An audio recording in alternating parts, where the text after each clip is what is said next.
ठीक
है, वो भी बैठेगी ना सही आ जाएगी, सीधे बैठो।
Jai Jagat, and welcome to the second day of Odyssey 2021.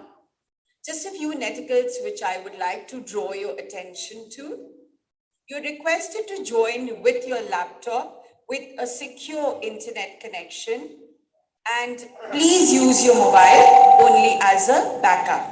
However, make sure that you have checked the camera and the microphone before you have joined in. Please place yourself in a quiet corner of the room so that you're not disturbed during the proceedings of the day, and we would prefer background. Try and sit before a wall which is completely plain, and please make sure your pets are not close by to disturb you. Ensure that you sit in an area which is well lit. We also request you to attend all your meetings in an entirely professional attire, as you would be doing during a meeting. Although the students are requested to join in for the live event in the particular costume which they have been asked for. They've already been told about the dress which they are supposed to wear, so they are requested to wear the same for the events. We are time bound, and it's never nice if somebody has to chase you to join in. So we request you to join in 15 minutes prior to the time which has been allotted to you. The links for the same have already been sent to you over the mail. So the team leaders are requested to join in at the precise time. Like yesterday, we will be having open mic session sharp at 12 noon, and we will be having video conferencing, that is interaction online, at 1 p.m. sharp. We request you to keep yourself muted by default, unless of course you are supposed to deliver over a particular topic. Anytime you want to deliberate, please feel free to use the raise hand option, and you will be recognized.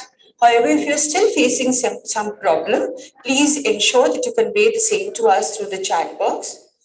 Else, you may contact your team leader, who may in turn contact Ms. Monica Chandra, who will be in touch with all the team leaders constantly.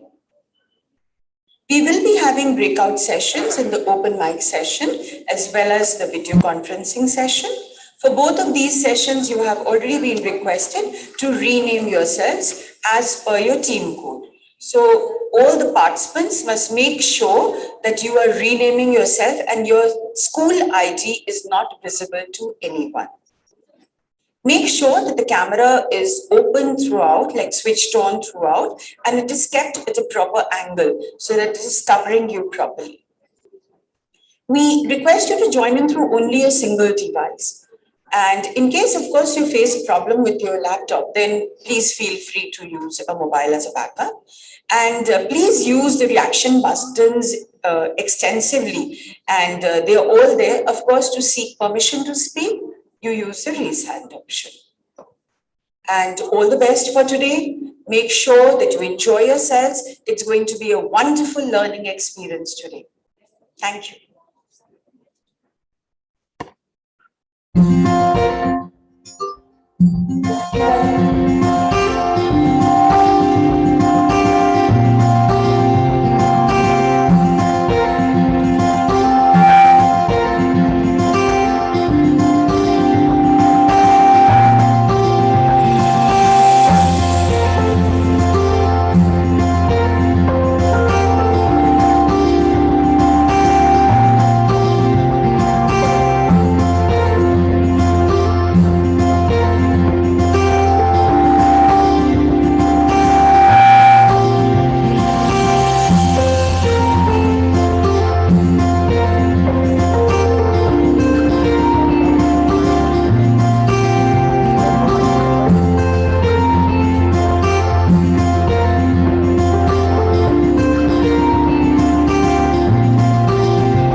Good morning and Jai Jagat, everybody.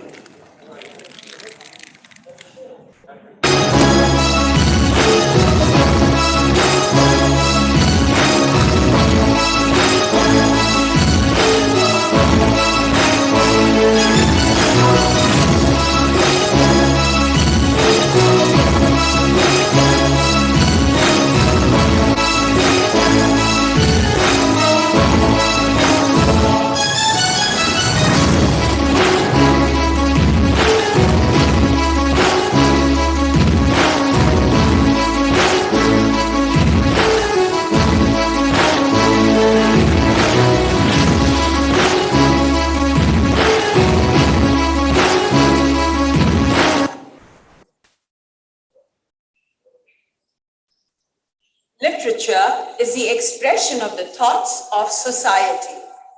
Books are specimens of the conversations of an age, preserved in the spirit of taste and of genius. Good morning and Jai Jagat. Welcome to the Esdeveniment, our third day of Odyssey 2021.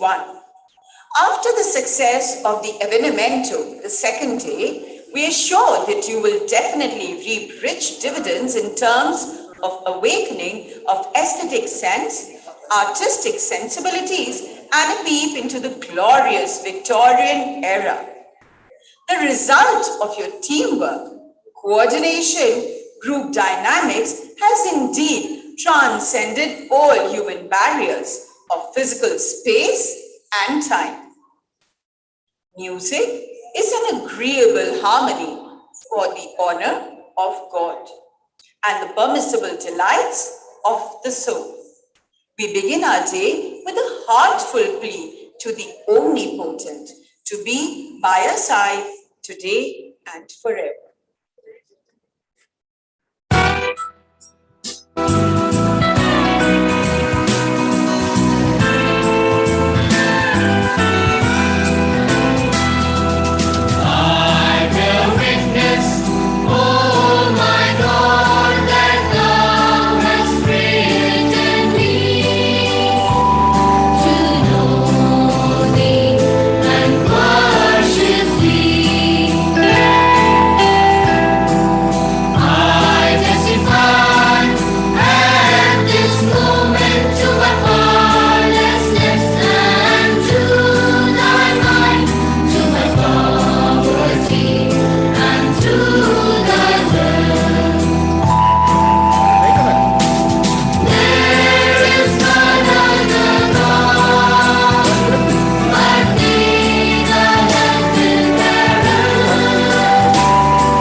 gushes down the mountains, every drop of honey sweet.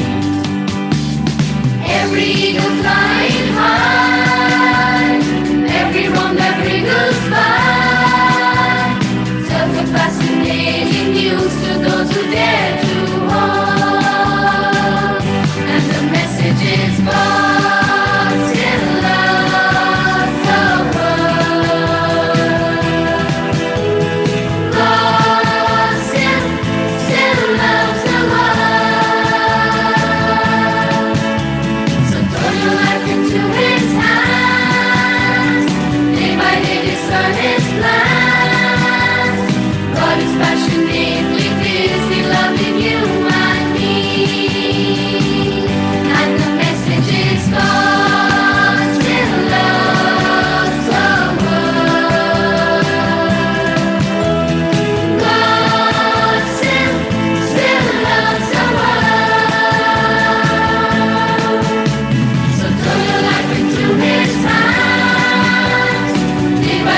learn His plans.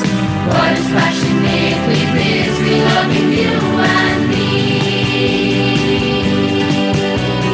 God is passionately busy loving you and me. God is passionately busy loving you and me.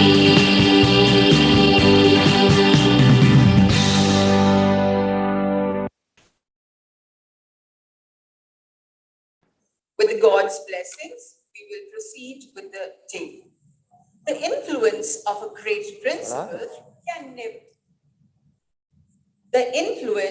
great principle can never be erased. It isn't about having power over others, but instilling power in them. I request our respected principal, Mrs. Nisha Pandey, to welcome as the new day unfolds itself. Good morning and Jai Jagat. Greetings from City Montessori School, Rajajipuram campus, Lucknow, India. Literature is at once the cause and the effect of social progress. It deepens our natural sensibilities and strengthens by exercise our intellectual capacities. It stores up the accumulated experience of the race, connecting past and present into a conscious unity. And with this store, it feeds successive generations to be fed in turn by them. These words are apt to describe the true beauty of literature. Yesterday's events served as a catalyst to creative thinking, promoted the communication skills, and led to the purging of the soul through music. To quote the words of Arthur Conan Doyle, when you have eliminated all which is impossible, then whatever remains, however improbable, must be the truth. Sherlock Holmes had this uncanny knack for discovering the truth and a keen sense of observation. Education never ends, Watson. It is a series of lessons with the greatest for the last. These one-liners of Sherlock Holmes still continue to intrigue us today. The participants had explored the world of Sherlock Holmes. In Keynote Theatrus, you will witness these best moments. Talking about poetry now. Poetry is an art form predates literacy. Embellishment of the language with figures of speech, use of meter and rhyme scheme renders poetry its status as the best expression of mankind. Poetry is human emotions put into measure, which gives birth to artistic sensibilities in man. See our young poets weaving magic with words in La Poésie. I am no bird and no net ensnares me.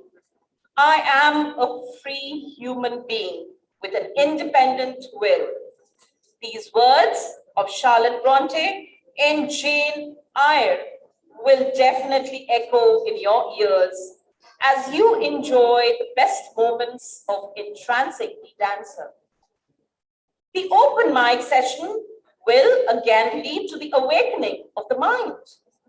We will witness the knowledge becoming power by invigorating the audience and developing a deeper understanding for literature. Ladies and gentlemen, please do not miss the resource person for the day, Ms. Shipra Upadhyay, who's the principal of City Montessori School, Joplin Road campus here in Lucknow. Let me talk about gender inequality. Now, this is not a concern just today, but it exhibited itself in several forms even in the Victorian era. Social etiquettes, norms placed by the society on women regarding their conduct, denial of equal opportunities in education, property, and preoccupation with the idea of marriage cry out only gender inequality. But one wonders whether gender equality is available to all women even today. To ponder upon this crucial issue, the children will engage in dialogue in the video conference. All these events will not only broaden the spectrum of human experience, but will also enrich the core competencies of the students by its intrinsic merit of being educative, though not overtly. The children will be on a voyage of discovery today and churn out the best in literature, carve their own landscapes by looking at things with a new pair of eyes. Creativity does not wait for perfect moments. Let every ordinary moment of yours fashion new pinnacles of creativity. Have a great day. Thank you so much.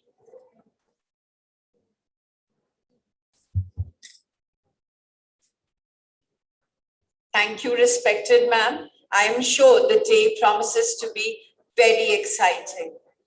Poetry is a means of expression of ideas, feelings, and thoughts. It gives a concrete shape to creativity. It uses a condensed form to convey emotions. Poems can be brought to life through illustrations that aim at elucidating or embellishing them. Illustrations bring to life ideas and concepts through image making. It's time now to unveil the word of the day for La Poesy, which will be a live event sharp at 2 p.m. today. And over to Ms. Neeti for the same. Good morning and Jayajagad. In the words of Robert Frost, poetry is when an emotion has found its thought and the thought has found words. Poetry, the highest form of literature, influences us because it shows different shades of human beings. In fact, poetry is one of the most ancient arts and also the product of human imagination. It expresses different feelings and other human emotions. In literature, poetry stands first even today because poetry has such power to influence this world. As you all know, today we have a live session, La Poesy, at 2 o'clock, and I hope that the participants are all set to take us all to the new realm of emancipation, where there is freedom for all and the joy of attainment. So it's time to unveil the word. Yes, our dear participants, here is the word up on our screens.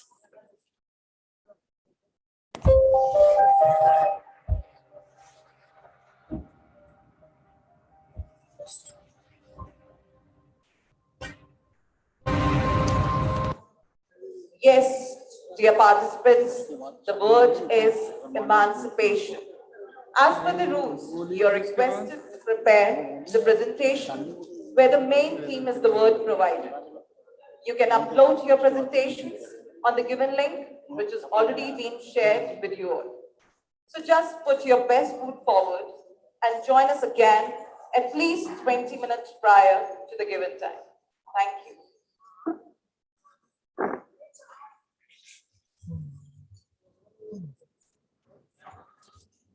Thank you, Neeti ma'am. And I'm sure the participants are quite excited with the word which has been shared with them. The Odyssey 2021 has been phenomenal. We have had some amazing performances and each team showcasing the talent better than the best. The Odyssey 2021 was an amalgamation of the online and offline events. Some events are taking place live through Zoom, and many had submission of events earlier, which have been judged by a very revered and highly qualified judges. I'm sure it must have been a Herculean task for the judges to arrive at a conclusion. Our judges are extremely revered in their fields as experts. We now present before you the nominations for the best entries. I request Ms. Akansha to take over.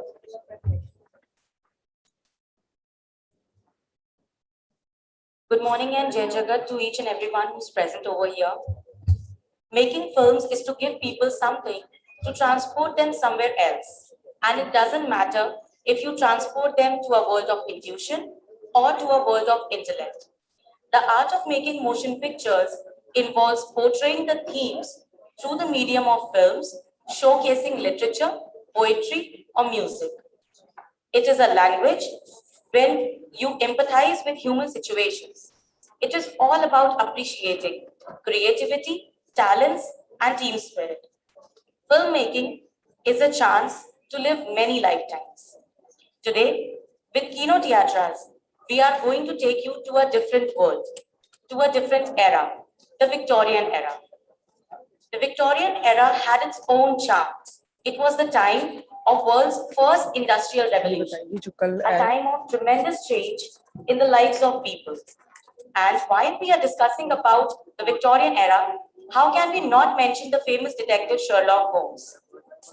Not only was the character sketch of Sherlock based on a real person, but he was created during the end of Victorian England.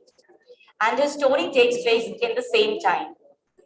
Naturally, this allows the bizarre detective to give us a peek into what it was like to be a detective in London during the Victorian age. So let us brace ourselves to enjoy this adventurous journey through some amazing short films made by our talented participants showcasing the characteristics of Sherlock Holmes. Presenting before you the nominees for the best entries for Kino Teatras.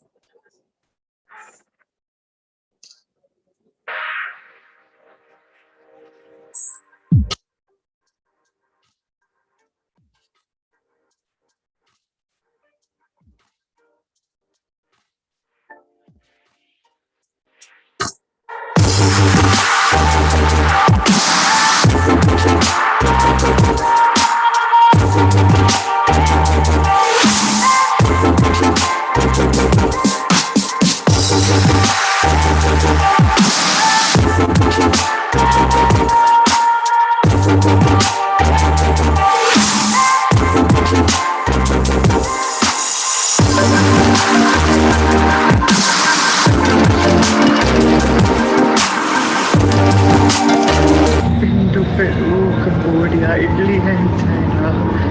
Been spending nights poring over ancient manuscripts.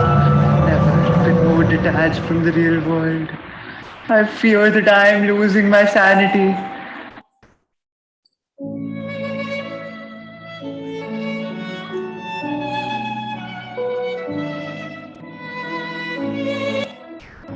My. Bodies from discovered in the slums, charred beyond recognition. And Sherlock, is Sir Arthur Brooksbank's fingerprints on it. Well, I mean, I always used to say that man was good along. But honestly, his motive behind committing such a careless murder, it eludes me. It's because it wasn't him, was it? He's always been up to something. Let's go. The shroud is waiting for us. There's no way of establishing whose body it was. It's impossible to identify the gender. The cane found there has Sir Arthur Brooksbank fingerprints on it. Well, that's right. It couldn't be that you haven't found any clues pointing towards the real one, and not poor Mr. Brooksbank. I feel pity for his wife, who's left all alone. That poor man has been through great misery. He can't even recognize his own wife, for God's sake.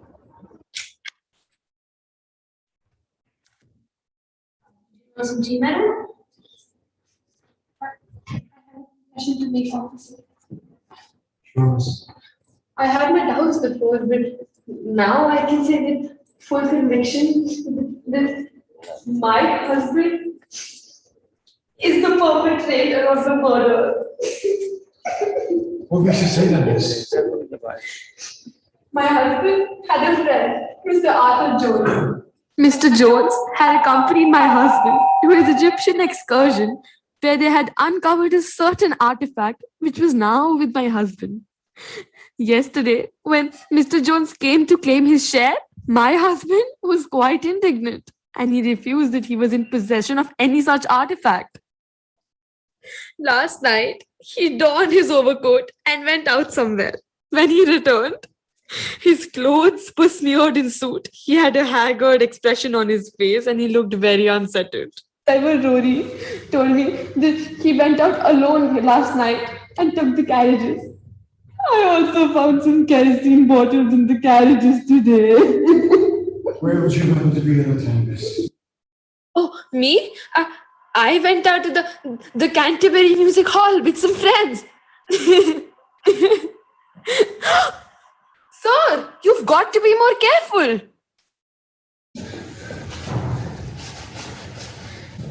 Officers, I believe I know who a murderer is.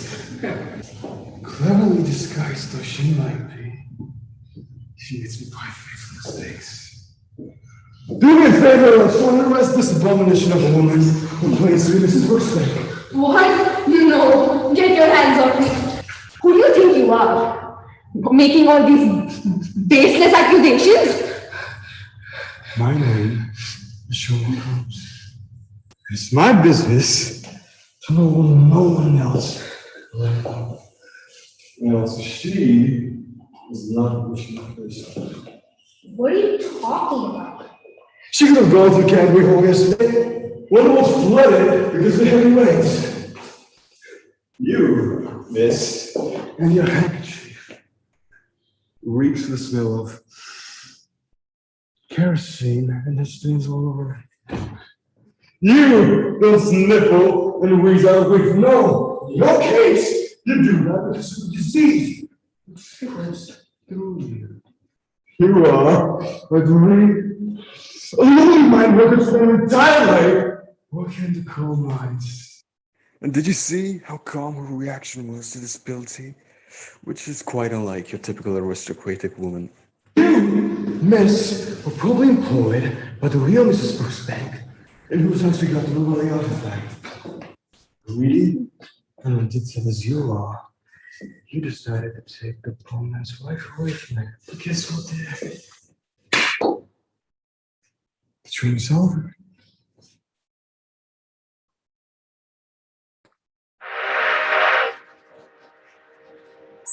Cherry Stones.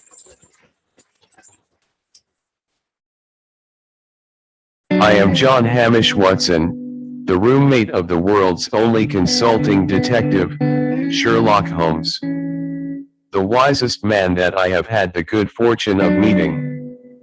Through one of our most interesting cases together, I have tried to portray how he thinks. The wise and deducing shades of his personality that only believe in the existence of facts and reason. Sherlock Holmes, who usually woke up late in the afternoon, was up early this morning. He was playing a melancholic tune on his violin. I asked the detective, "You are awfully silent this morning, is something wrong?"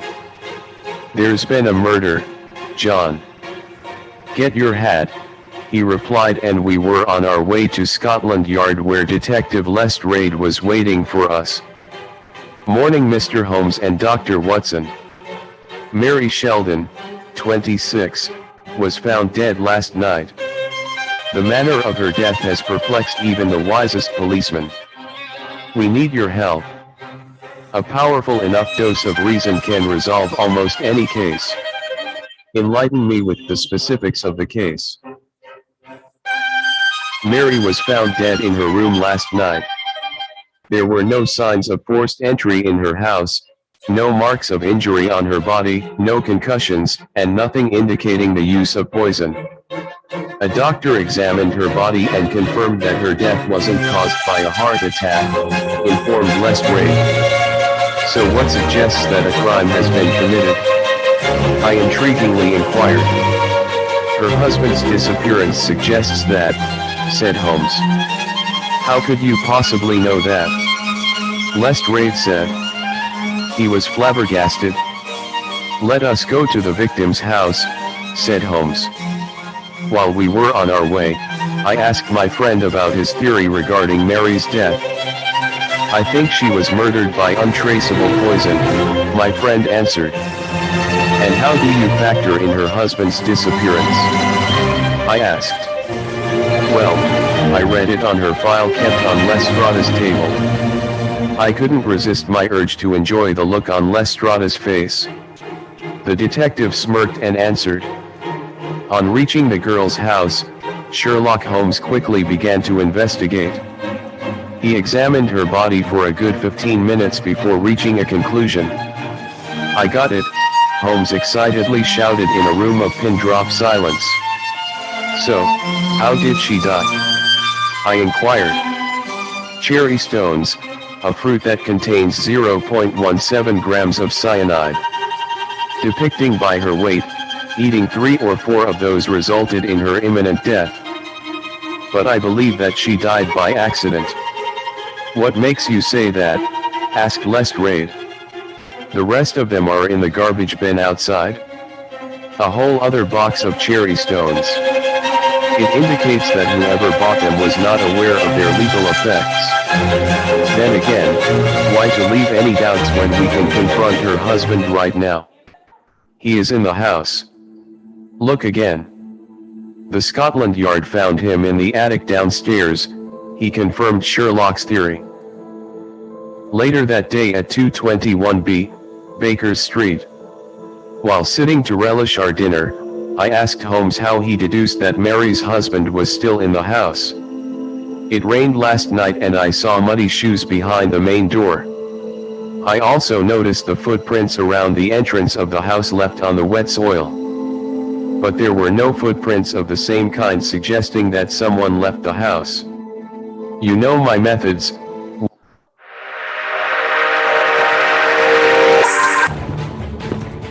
141 pounds, 5 feet, 5 inches. Watson, could you please open the door for me? Oh, Mr. Holmes.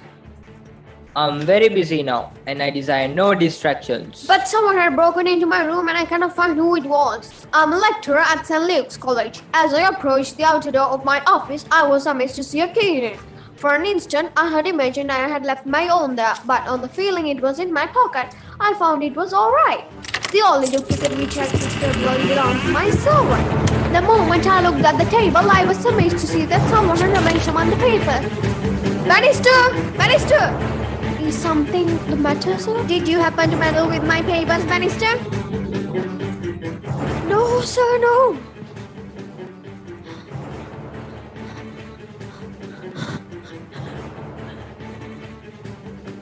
Interesting. I shall be happy to look into it and to give you such advice as I can. Had anyone visited you in your room after the papers came to you? Yes, young Dowler Ras, an Indian student, came in to ask me some particulars about the examination.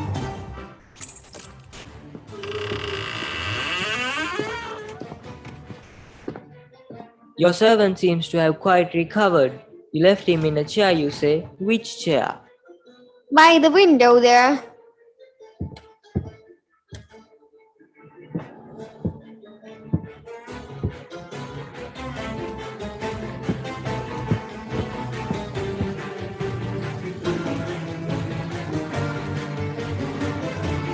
What a charming old-fashioned room.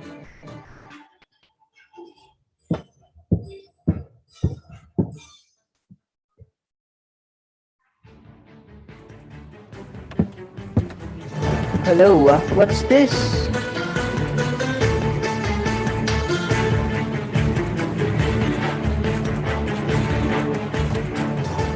Your visitor seems to have left traces in your bedroom as well as in your sitting room, Mr. Soames. What could he have wanted there? I think it's clear enough. You came back in an unexpected way so that he had no warning until you were at the very door. What could he do? He caught up everything which would betray him and rushed into your bedroom to conceal himself. Good gracious, Mr. Holmes. Do you mean to tell me that all the time I was talking to Bannister in this room, we had the man prisoner if we had only known it? Well, Mr. Soames, whom do you suspect from the 3 students? It is a very delicate question. One hardly likes to throw suspicion where there are no proofs. Let us hear the suspicions. I will look after the proofs. Well, there is Gilchrist, a fine scholar, an athlete, plays in the rugby team, cricket team, and got his blue for the hurdles and long jump. The second floor is inhabited by Dowlad Ras, the Indian. He is a quiet, inscrutable fellow. He is well up in his work, though Greek is his weak subject. The top floor belongs to Miles McLaren.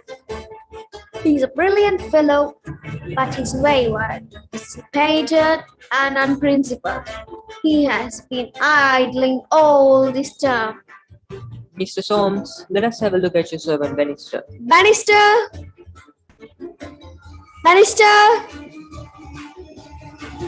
Mr. Soames, I'm going to ask you to have the great kindness to go up to the room of young Gilchrist.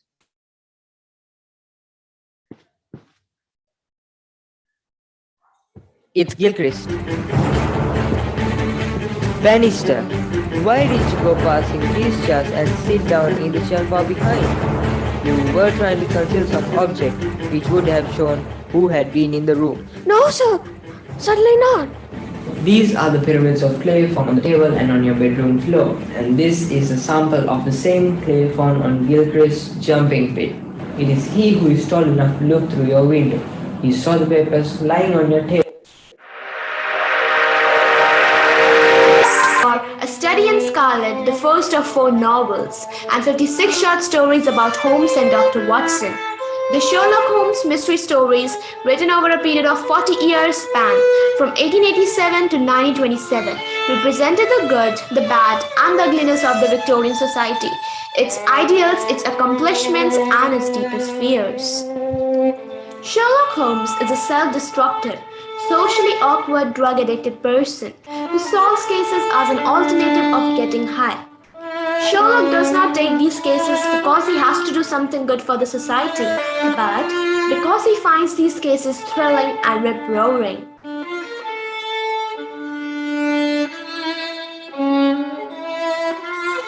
One of the best characteristics of Sherlock Holmes is his remarkable concentration that he puts in his cases.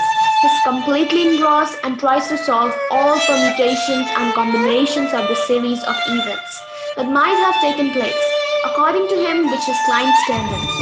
This often leads him into depression, and he takes huge amounts of cocaine. Talks to no one, remains alone, plays his violin, and acts indescribably weird in the process. Perhaps the most apparent strength in Sherlock Holmes' character is his ability to draw large conclusions from the tiniest detail and gather sufficient information to help him solve the cases. Nevertheless, his detective skills are exceptional. He observes the crime scene with utmost deliberation and stores the information in his mind. He recalls it to connect the dots in a strikingly miraculous way. Why? Because you're the great Sherlock Holmes, the clever detective in the funny hat? No.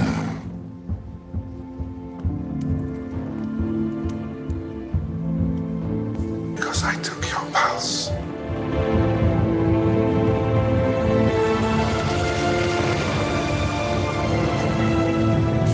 Are you expecting me to beg? Yes.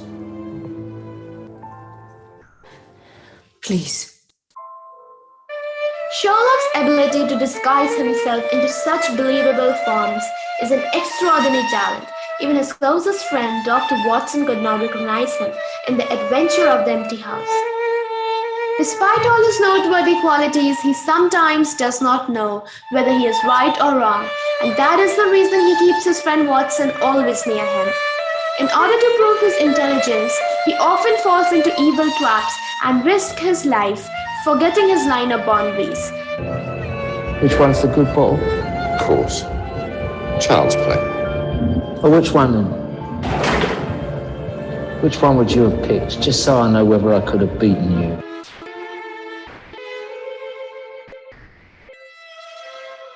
That is when Watson comes to his rescue, which shows that their relationship is far deeper than anything else. They mean more to each other than just a business partner or friend. Sherlock clearly understands human emotions and behavior, but he chooses to suppress his own emotions as he believes they refrain him from thinking logically. Most of his characteristics make the reader see him as superhuman. Alright, it's still here. But it's just a dog, Henry. It's nothing more than an ordinary dog. Oh, God. Holmes is known for his proficiency with observation, deduction, forensic science, and logical reasoning that borders on the fantastic, which he employs when investigating cases. The Sherlock Holmes stories are considered milestones in the field of crime fiction.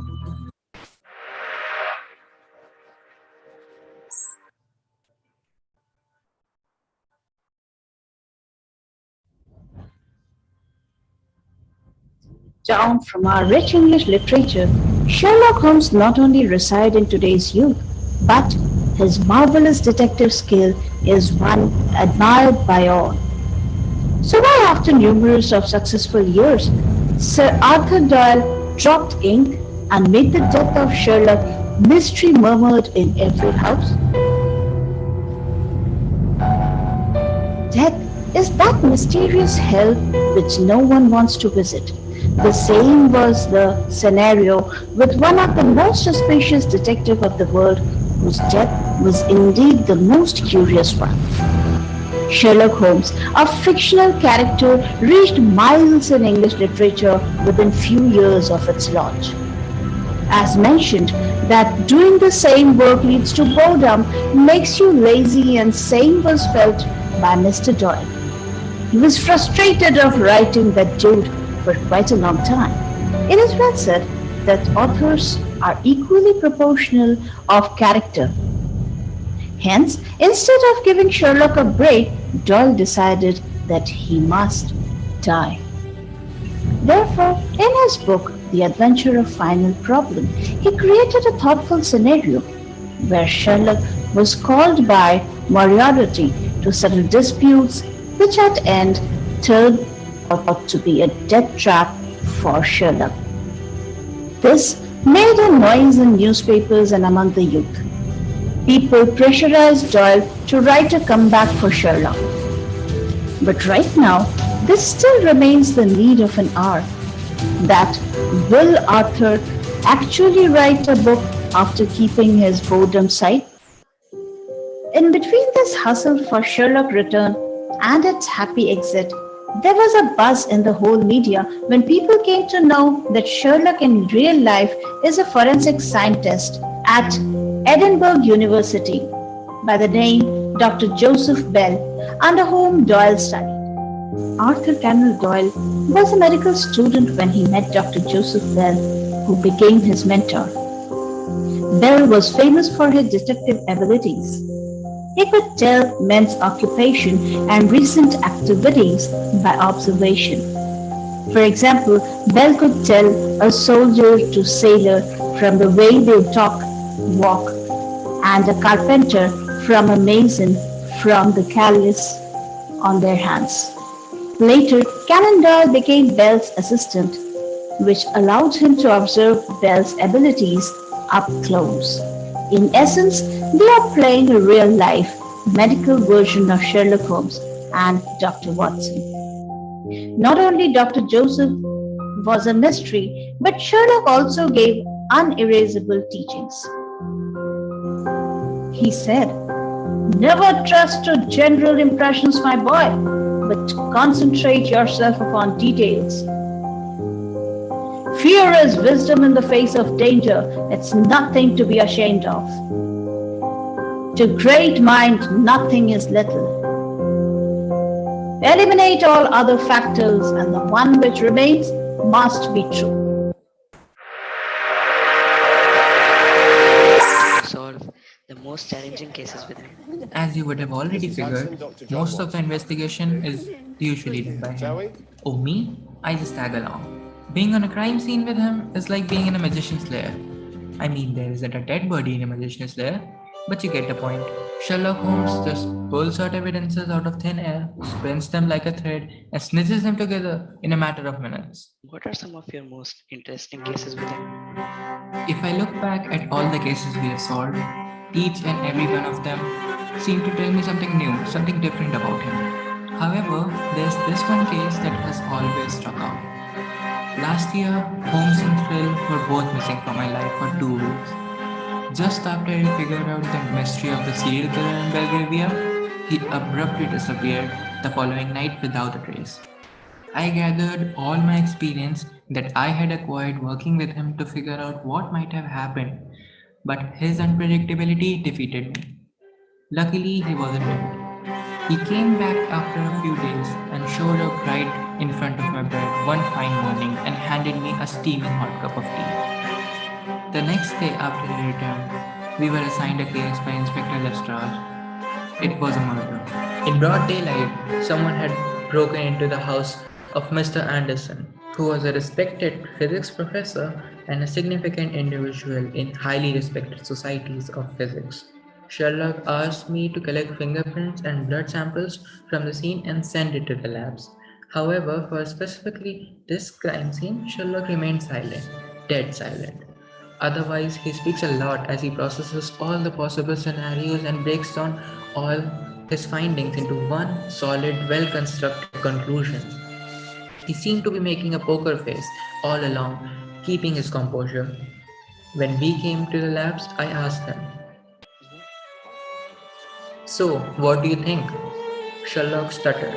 He never stutters. It was like something was bothering him. I went over to the labs with him to analyze the evidence we collected. Sherlock was examining a white handkerchief that had blood samples on it. I was peeking from the door window and saw him throwing it in the waste bin. I examined the blood samples, and just after Sherlock left, I managed to pick the handkerchief back. I put it under the microscope and found some fingerprints. After matching them with the database, they seemed to match Sherlock's. I did not sleep that night. Did Sherlock handle the handkerchief with a glove? Of course he did. Were the bloodstains his own? Preposterous. He doesn't carry one. Was he present inside the house while the murder happened? No, this cannot be the case. Why was he trying to get rid of the evidence? Was my DS companion the murderer? The next day, I went to the lab to examine the blood samples we found from the nails of the victim. I matched it with a DNA sample from the white handkerchief, and to my surprise, the samples matched. It was like the truth had hit me like an overspeeding truck and giving me a wildest concussion of all time. The next morning, I received a chilling phone call from Donna. "Mr. Watson, I want you to run out of 221 Baker Street, and the man you're living with is a criminal." I analyzed the evidences he brought, and they had clues that point straight towards Sherlock. I have already reported it to Mr. Lestrade. Sherlock covered my mouth. "Don't fall right into the conclusion, dear Watson. Meet me at the Carnaby Street behind the shops," he said.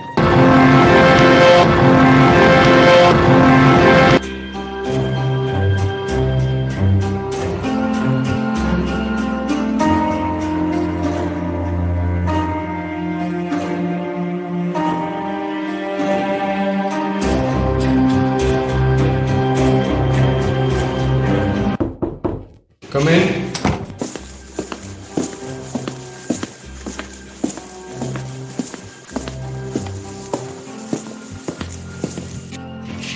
Dr. Watson, a retired army officer who got injured during the war and now is working in London. What? It's unbelievable how you are able to say everything about me at my first meeting. I thought the things that my friend told about you was fake, but after meeting you, I am able to be sure that You're a really great person. It's obvious that you're amazed. First, for your left hand, the way you wear your overcoat, the way you took your hat out, and the way you offered me your left hand shows that you are a left hand user. Secondly, for the military officer, as you have the hat and your shoes, they're only given to specific military officer in the 80s. That's how I recognized you were a military officer. And for the injured one, as you walked, I noticed that you're walking. Miss, how you are able to say anything about me, and you are so observant. I look forward to work with you. I will be pleased.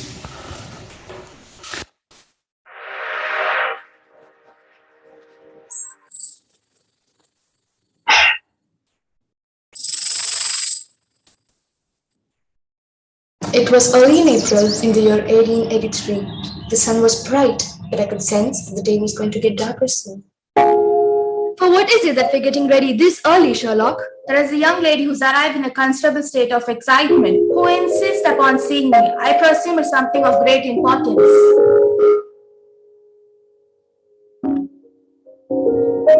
Good morning, madam. My name is Sherlock Holmes. This is my friend and associate, Dr. Watson. Pleasure to meet you, madam. Good morning, gentlemen. I am Helen Stoner. You came in train? I see. You know me? No, but I observe a second half of which ticket on your purse. Can I do a favor of giving you a hot cup of coffee? It is not cold, which makes me shiver. It is terror. You must not fear.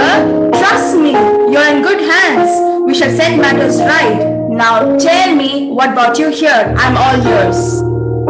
My mother, Mrs. Stoner, from India, married Dr. Roylott, who is my stepfather. I had a twin sister named Julia. 8 years ago, my mother sadly died in a railway accident and left a huge sum of money to inherit. My stepfather then became quite violent and was absolutely uncontrollable in his anger. My sister Julia was engaged a few years later. The night before her wedding. Good night, Julia. You're going to be a married woman. I'm so happy for you. Helen, do you hear a whistling sound late at night? No, Julia, but I'm quite a sound sleeper. Good night. Julia! Oh my God, Helen, it was a band, the speckled band. What? Julia? And now, after 2 years, I'm engaged and I hear the same whistling noise every night. Well, sounds quite interesting. Miss Stoner, is there any chance that I can come visit your house without your stepfather's knowledge? Absolutely, you are welcome. Let me take you to my house right away. So this is Julia's room, right, madam? Precisely, sir. Does his bell work? Apparently doesn't. Well, that's strange. Strange indeed. Look at this ventilator. Doesn't seem to ventilate at all.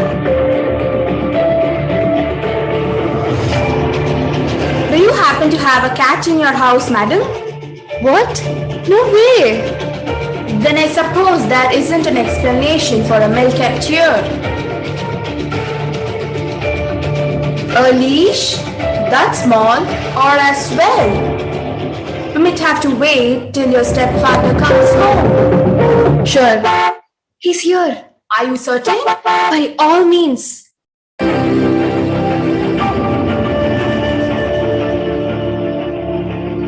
I knew it. It was Dr. Roylott, swamp ad with the deadliest snake in India. I solved it. You've been the culprit and got what you deserved. What happened? Is he dead? I must write so, Miss Stoner, but he deserves to die. He was the culprit behind her sister's death and died the same way she did by the bite of this speckled snake. The snake entered your sister's room through the ventilator and used the rope of the bell to move around. This snake explains the tiny loop of leash and the milk. This man killed your sister and was plotting to kill you to inherit what was left by your mother. My goodness! I solved this case. The money is now all yours. Thus, yet again, Sherlock impressed another one of his clients by his wit and intelligence.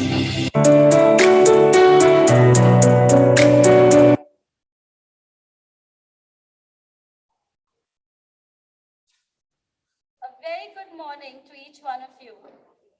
Dance is the hidden language of soul. It is the joy of movement. Enhances creativity of expression and appreciation of rhythm and harmony. In fact, it demonstrates the fact that movement can connect the abstract and the concrete. Dance and literature weave dreams in everyday human life. Movement and language into art. They share common goals of communication, embracing processes of questioning, theme formation, exploration, investigation, and articulation. Dance can be a great assistance in clarifying the language of analysis and inculcating understanding and appreciation that fuel the power of literature. Presenting before you are some nominations of Entrancing Day Dancer. Hope you all enjoy it.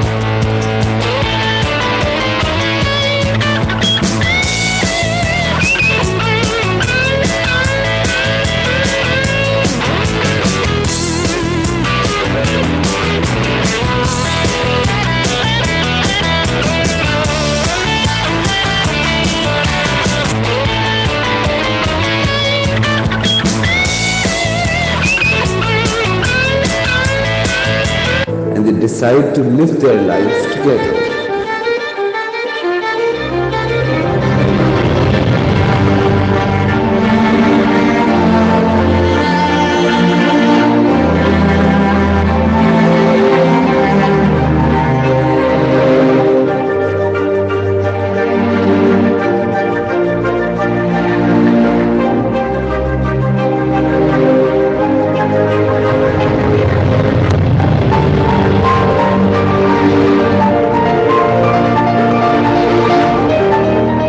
Life takes another turn when she finds out on her wedding day that the love of her life, which called her, and then she realized that she could not abandon the love of her life, and therefore she went back to Thornfield.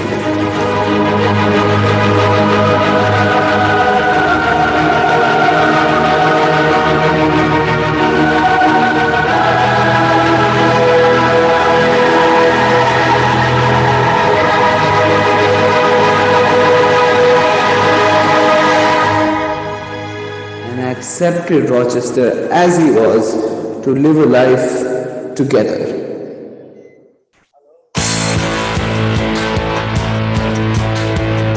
Was the period of Queen Victoria's reign from June 1837 to January 1901.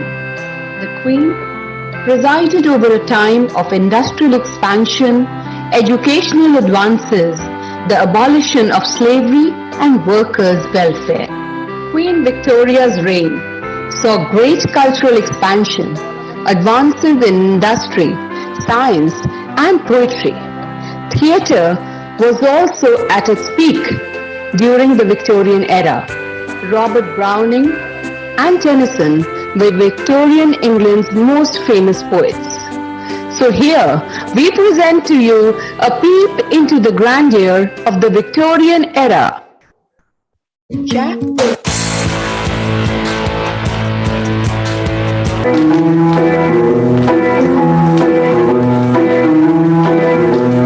Desks in straight lines, hair in buns, classes of 15 writing out songs, canes for the naughty, no hugs for the sad, and for the lefties, the dances hand. We're Victorian, as historian, but for kids was rough.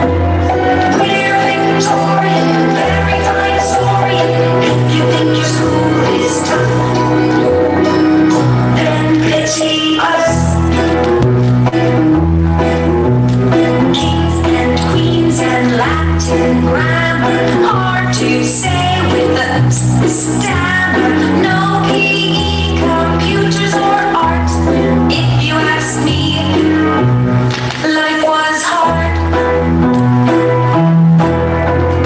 British Empire covered the earth, but the city streets were covered with dirt.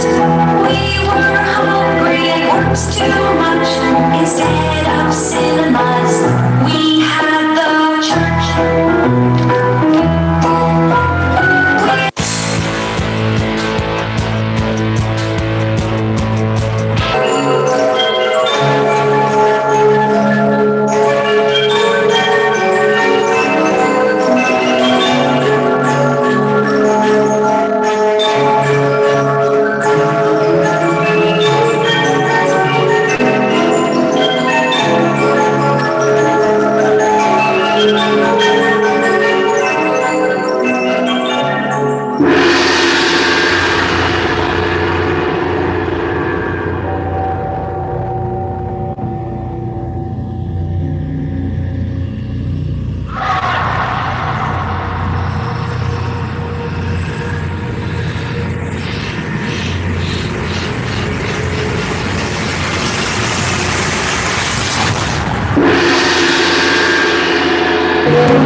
Our school code is 142109. Mary Poppins is an efficient, sensible English nanny with magical powers. With humor and great-hearted firmness, she instills her young character of wonder as well as respect for her neighbors.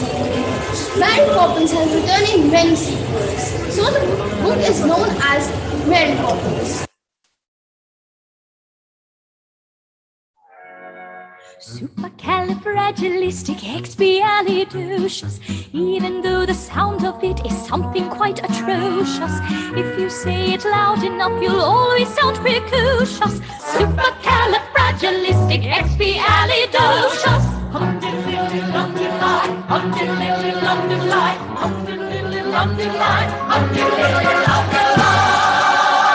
You know, you can say it backwards, which is so cordylipe, exit silly garfilly creepus. She may be tricky, but she's bloody good.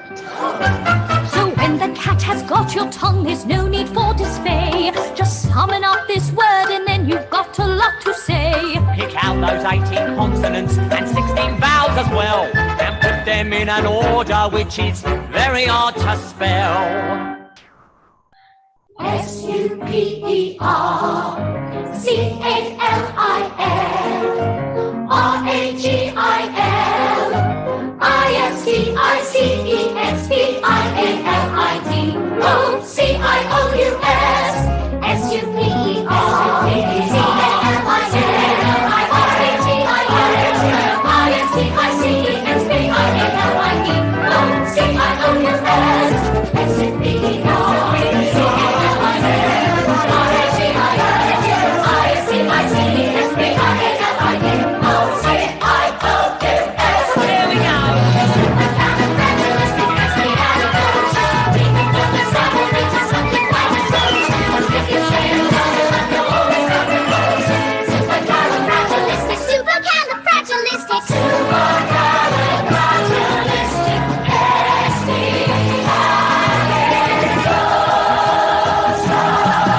a time, there was a woman who reigned over Britain.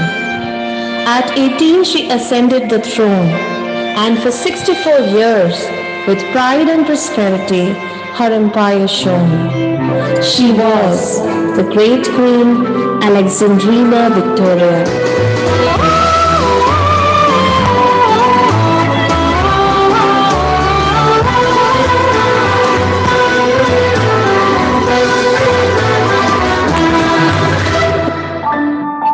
Her reign was the brightest of all constellations.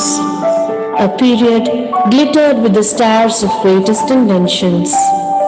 The world's first industrial revolution, the electric light bulb, the swan in Edison, locomotives, cars, the telephone, X-rays.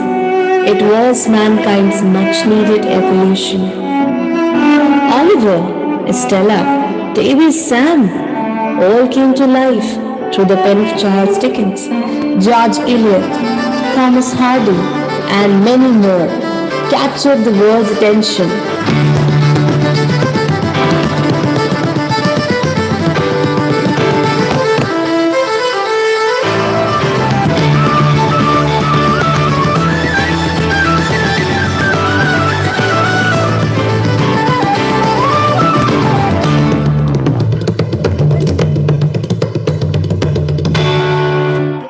The society was at its biggest turn.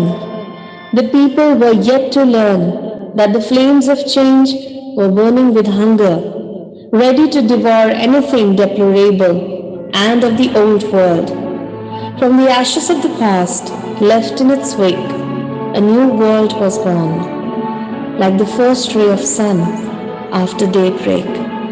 From nature to society, from imagination to reality, from idealism to realism, from rustic to industry.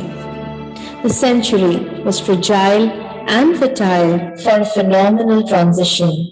The era, the Victorian era.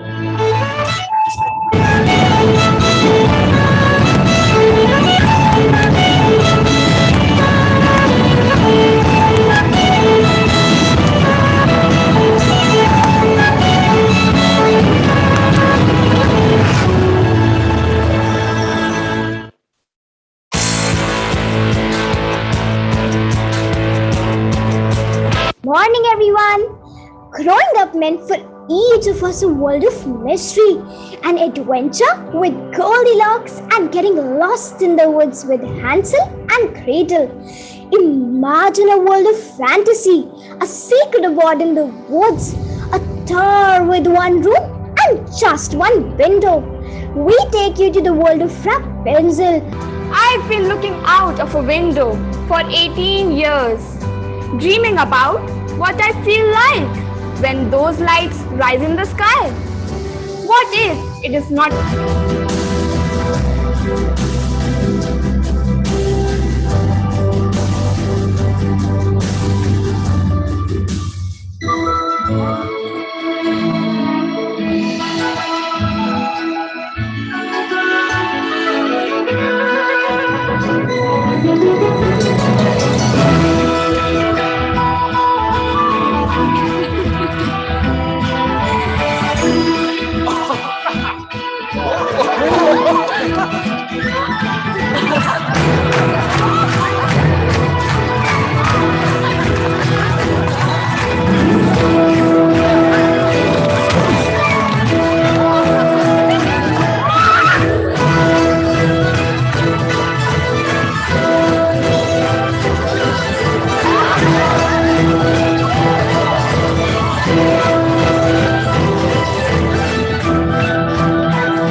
Present before you a dance sequence from the movie Mary Poppins.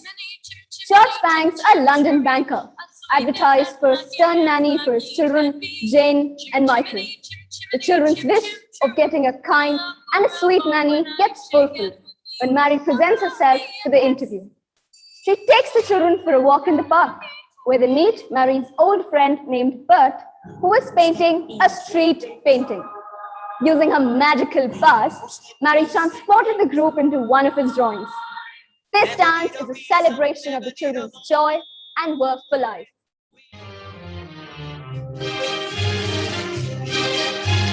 Chim chimney, chim chimney, chim chim cherry.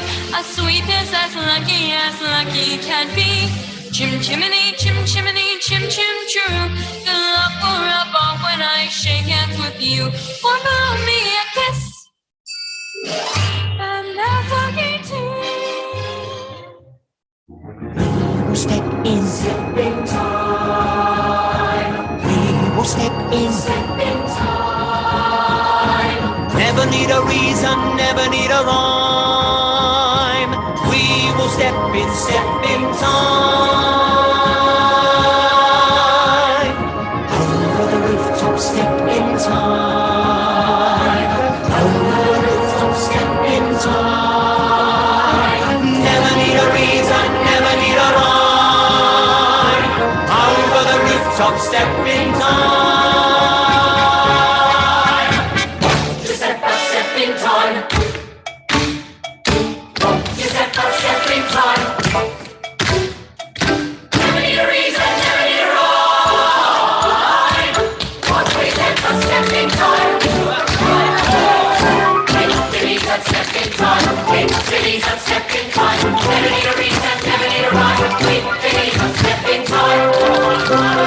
Childhood is a stepping time, parenthood's the same. Never miss the chance to get it right. Don't it seem a perfect crime? Don't it seem a shame? When the steps aren't going as smoothly as they might. Hey, let go! Step in time, as we step in time. Never need a reason, never need a rhyme. As we step in time. Here we go!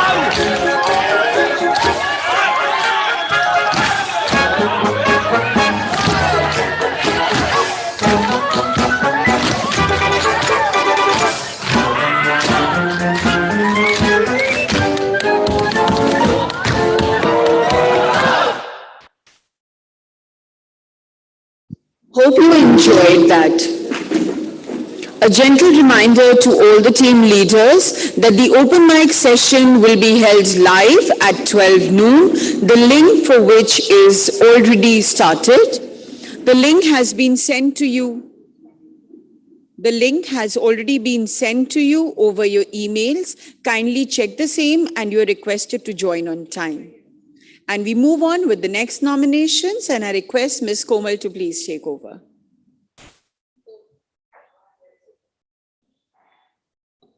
Costumes play an important role in the actualization of the play. Designing is the art of applying aesthetics and natural beauty to clothing.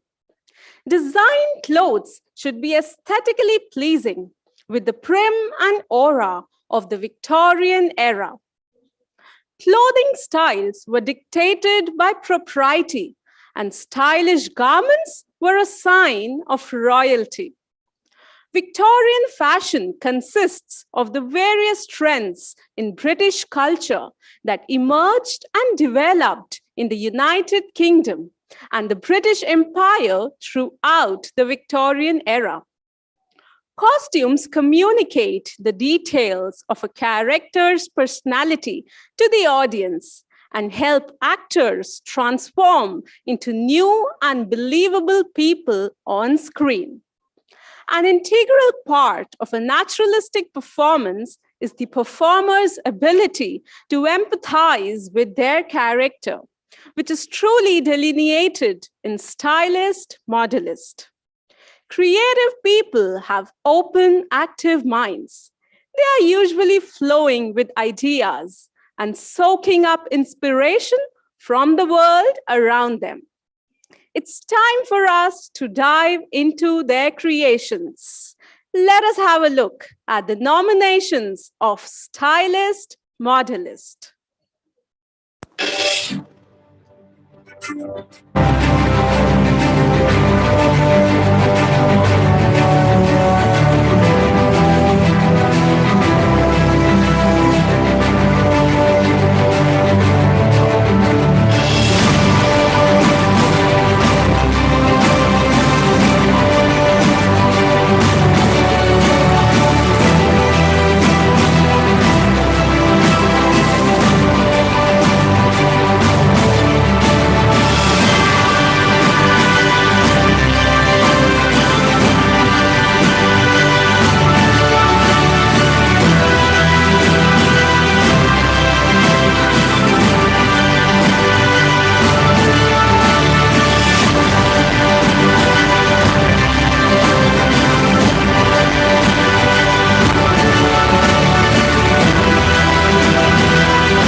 I wouldn't be you for a kingdom.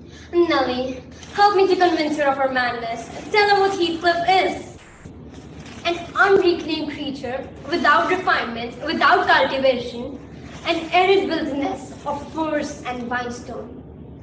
I'd as soon put the little canary into the park on a winter's day as recommend you to bestow your heart on him. It is deplorable ignorance of his character, child, and nothing else that makes these dreams enter your head. Pray, don't imagine that he conceals depths of benevolence and affection beneath his stone exterior. He's not a rough diamond, a pearl-containing oyster of a rustic. He's a fierce, pitiless, and a wolfish man. I never say to him, let this or that enemy alone, because it would be ungenerous or cruel to harm them. I say, let them alone because I should hate them to be wronged. And he'd crush you like a spell's egg, Isabel, if he found you a troublesome charm.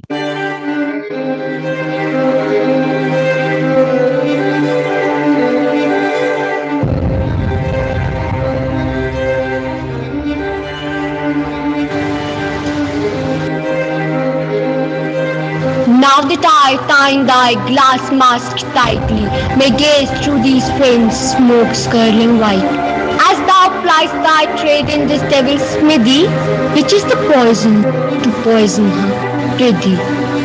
He is with her, and they know that I know where they are, what they do, they believe my tales flow, while they laugh at me fled to the dead. Empty church to pray God in for them. I am here. Grind away, moisten, and mash up thy paste. Pound at thy powder. I am not in haste. Better sit thus and absorb thy strange things than go, grim and wait me, and dance at the king's. Catch in the mortar. You call it a gum? Ah, the brave tree whence such go losing scum. And yonder so foul the excusable blue, sure to taste sweetly. Is that poison too? Had I but all of them thee and thy treasures, what a wild crowd of invisible pleasures, to carry pure death in an airing, a casket, a signet, a sarmount, a filigree basket. Soon, at the king's, a melodies to care, and Pauline should have just 30 minutes to live. But to light a pestle and Elizabeth the head and the breast and the arms and the hands should drop dead. Good evening. Everybody in? Everybody comfortable? Has she arrived? Really? Oh, don't look around. She might think somebody don't want to. Oh, is that her? Yes? No. She's late. Well, I suppose she's alive, isn't she? Look, I tell you what. Look under the seats, will you? She might be there, but she's not very big. You are here to witness a historic meeting between an imperial majesty, the Queen Empress Victoria, and yours truly, and Isabella. And Isabella, friend of man, most frequently kicked out my Rihanna, a journalist and a managing editor of the Pamphlet Holiday. The only trouble is, she's not here. Not yet. Oh, well, it could be she. Very busy schedules, you see. Hello. What? Don't forget the gold-lacquered bottle of wine. Oh, it's the vase. Much better. Something, you see. Yes. Don't worry. I won't forget.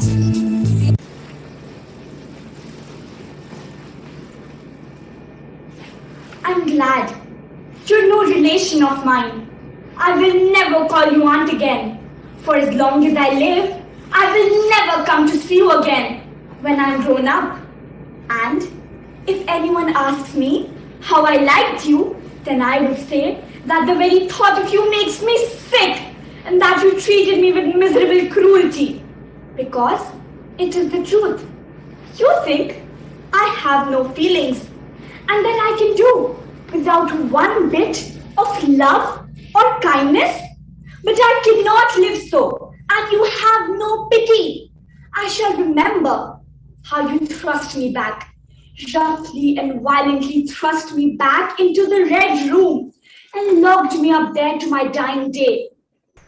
Though I was in agony, though I cried out, while suffocating with distress, have mercy, Auntie. And that punishment you made me suffer? Because your wicked boy struck me, knocked me down for nothing. I'll tell anybody who asks me questions this exact tale. People think you're a good woman, but you're bad, hard-hearted, you're deceitful. You told Mr. Brocklehurst that I had a bad character, a deceitful disposition, and I let everybody at Lowood know what you are and what you've done. So, send me to school soon, Mrs. Reed, for I hate to live here. Jo March, daughter of Mr. and Mrs. March.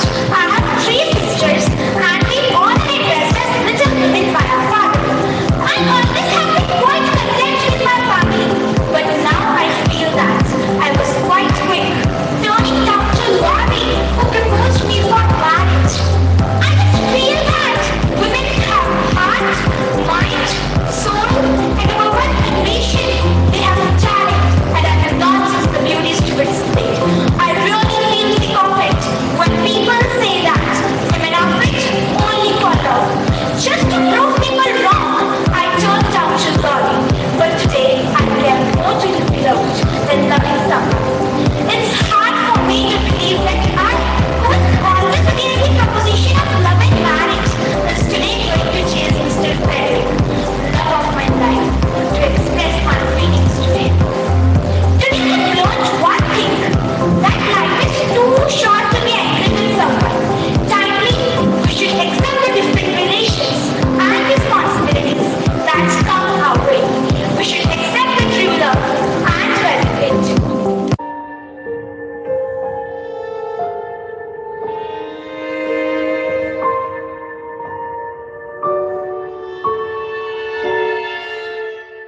That's my last touches painted on the wall.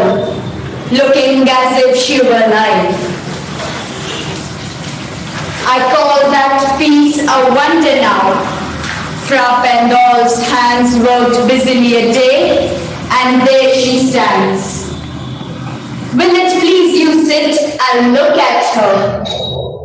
I said, Frau Pendol by design, for never read strangers like you that pictured continents, the depth and passion of its earnest glance. But to myself, they turned, since none books by the curtain I have drawn for you, but I, unseemed, as they would ask me, if they durst, how such a glance came there. So, not the first are you to turn and ask us. Sir, it was not your husband's presence only, called that spot of joy into touch his cheek. Perhaps Frau Pendol chanced to say, her mantle laps over my lady's wrist too much. A parent must never hope to reproduce a faint half flush that dies along her throat.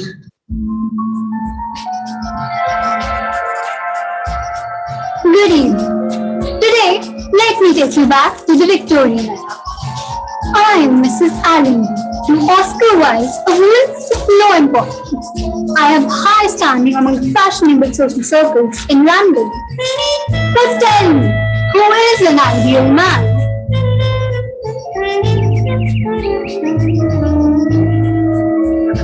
The ideal man? Oh, the ideal man should talk to us as if we were goddesses and treat us as if we were children. He should refuse all our serious requests and gratify every one of our whims. He should encourage us to have caprices and forbid us to have missions. He should always mean much more than he says and always say much more than he means. He should never run down other people. That would show he had no taste or make him suspect that he had to. No, he should be nice about them all, but say that somehow they don't obstruct him. If we ask him a question about anything, we should get an answer all about ourselves. He should invariably praise us for whatever qualities he knows we haven't got.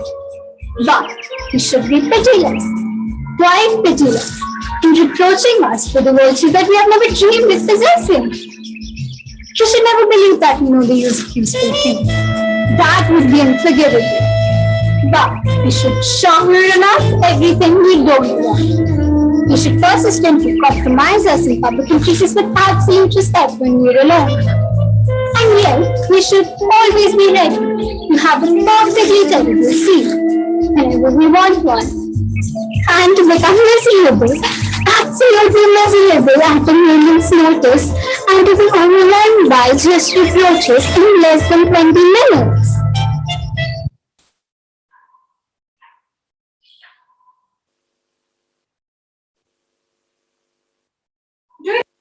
He had nothing to become you? Or do you think I'm an automaton, a machine of my feelings? Or do you think because I am poor and obscure and illegal that I am soulless and I'm heartless? If you think it's wrong, I have a soul as you. I have much as heart. If the God gifted me a much breath and much beautiful body, it's hard to leave you. My spirit addresses your spirit. Just as it, the both had passed through the gate, and we stood at God's feet equal. It's time to leave you. Goodbye.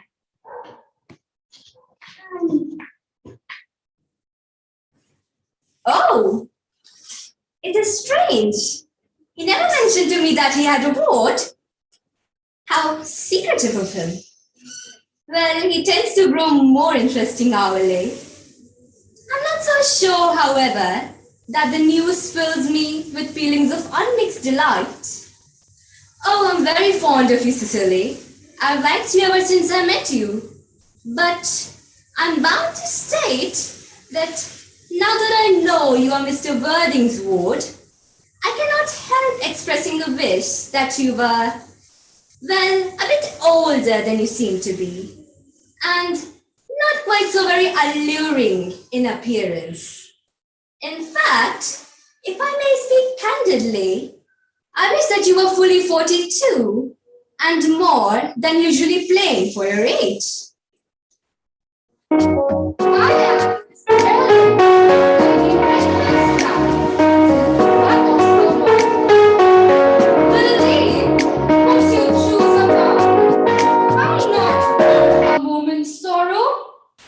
You don't know what it is to fall into a pit, to be despised, mocked, abandoned, sneered at, to be an outcast, to find the doors shut against you, creeping by a hideous wind, afraid every moment lest the mask should be stripped from one's face. It's all of one to hear the laughter, to hold the laughter.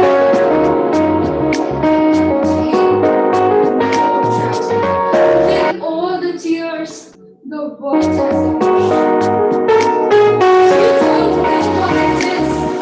One pays for promises, and then one pays again. All one's life, one pays. You must never know that. Thank you.